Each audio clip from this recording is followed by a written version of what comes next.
people often forget and they need to be reminded. When I was 20 years old, there were a lot of things that I did not understand about my society. I did not understand the treatment towards special needs individuals. I did not understand how they were integrated. Now, during this phase, I was a bit lost. I wanted to know what was my country and how could I benefit the people in the country, mainly that of the special needs population, which is largely obscured in the region. And so I decided to walk, and not just anywhere, I decided to walk around the United Arab Emirates, because me, myself, I did not know what the United Arab Emirates was. Being Emirati, I did not know what the UAE was. I had never been to Fujairah, I had never been to Al Quwain, the Northern Emirates. Abu Dhabi, I had been once, when I was 15 years old. So the first time I reached Abu Dhabi was on foot, when I was 20 years old. From that time onward, I started initiating missions for special needs, dedicating my free time during university. I would use the 2 weeks I would have off to raise awareness for special needs. Now, I brought a video with me today from my latest journey. It took me to Rub al Khali. Now, maybe some of you are familiar with where Rub al Khali is. It's near Liwa. It also borders a part of Saudi Arabia. Now, I went there on foot for a little known center called the Census Center. I raised awareness for them.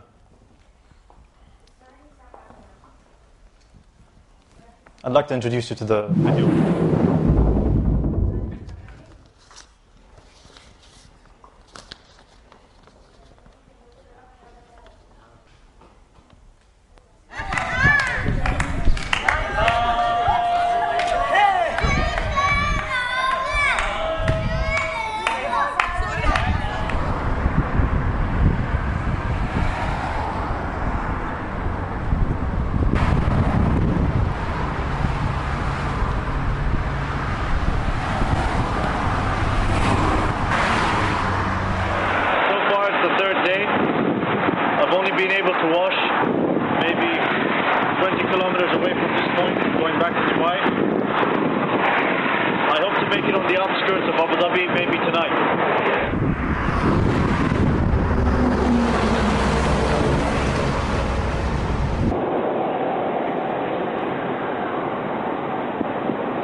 Today I've walked from Jumeirah to Abu Dhabi, and now I'll be sleeping at this ADNOC petrol station here in Abu Dhabi.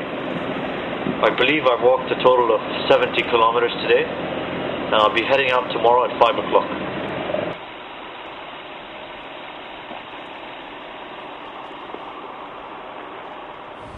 This is day 9 of my journey into the empty quarter. It's very cold here. I'm around 2 kilometers away from the empty quarter.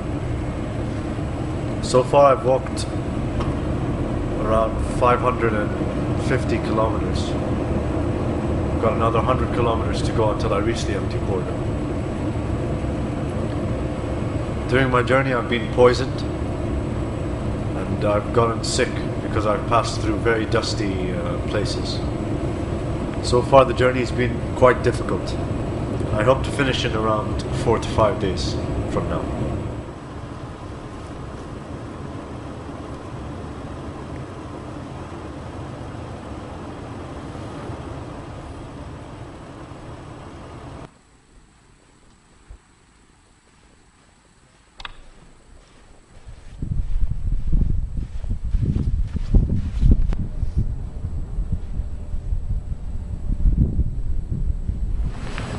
This is day 11, and today we're 100 kilometers away from our target, which is Hassan, which is a fort ruin. As you can see, my environment's getting a bit more harsh. There's only a track road, and I have to walk through fog like this. I don't know how long the fog is going to last, but I just wanted to give you an idea of the extreme environment it is here in the empty quarter.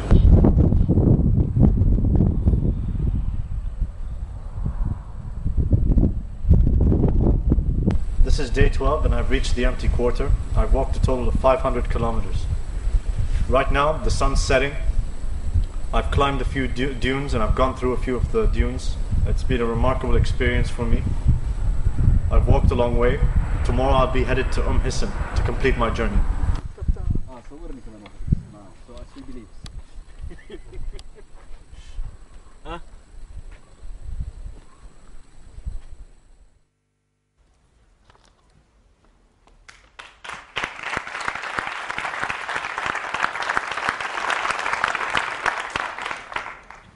Now, at the beginning of that journey that you just saw, walking to Rub al-Khali, while I was walking away from my home and from the city, I started to see my surroundings were starting to deconstruct itself. There were towers, then after 5 days there was desert, then after another 2 or 3 days there was nothing. No light, no bathroom, no shower, no food. We had very little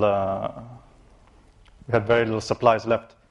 And one thing that really touched me was when I was walking for 200 kilometers and it was dark. There was no light. That really reminded me of how people go through life blind. Now, that's a block for us as a people, because we fail to understand what others go through. We fail to realize how difficult it can be when we don't have sight, when we don't have our hearing, when we are paralyzed. An example I'd like to give you all from real life is when I visited a government building and I'd met a gentleman. It was him and there were 6 others working in the department. What was very special about this gentleman was that he was 85% paralyzed. He had a motorized wheelchair and he came up to me and he said, "How can I help you?" And he had this confidence. I felt this confidence in him. He could only move his right hand. He couldn't move anything else.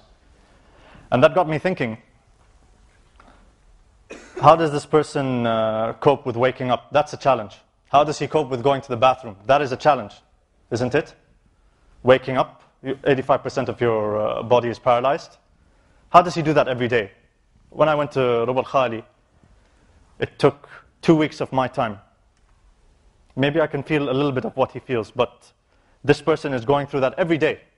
When he drinks water, he has to think twice. How am I going to go to the bathroom?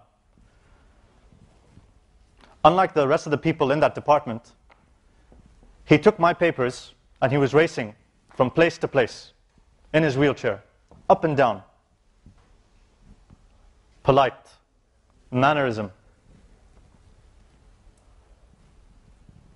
And many of the people that were in that department didn't have this respect towards the other.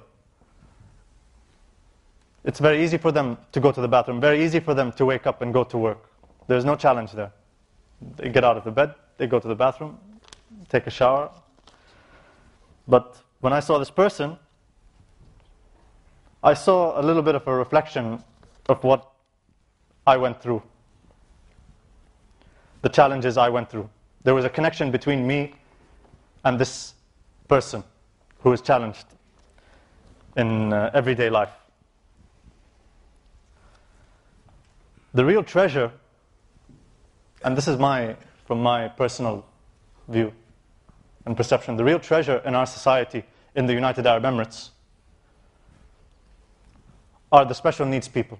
They have the secrets that we look for in this life. Everyone is always looking for wisdom. Everyone is always looking for strength. For some reason, I don't know where they are looking. They look at the films. They're looking at the actors. For me, we need to focus a little bit on special needs, because this is where we will start to remember our religion, start to remember our culture, start to remember our manners. All of it is there with the special needs community. And I promise you that a new type of life will be reinstated in you once you start to notice these things from special needs students, once you start to work with them, once you start to realize that they are an asset to us as a people in the region.